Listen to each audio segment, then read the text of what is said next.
So magandang hapon sa inyong lahat mga guys. So kararating ko lang galing sa trabaho. Grabe ang lakas ng ulan. Parating na ata yung bagyo mga guys.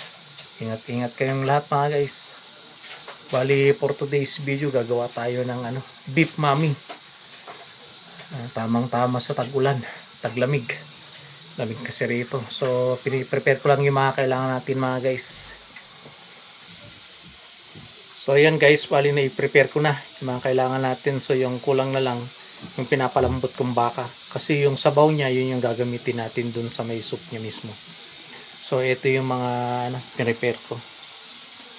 So ayan na, naka-prepare na. So may itlog tayo, nakapaglagan na rin tayo ng itlog. Yan. May onion leaves tayo mga guys. Bali itong gulay na to yung umbok. Ginisa ko to sa sa bawang, tinimplang ko na rin ng magic syrup tsaka konting grind na paminta. So bali ang kulang na lang diyan yung pinapakulo nating baka. Papalambutin lang natin yan guys. Yun yung ihahalo natin dito.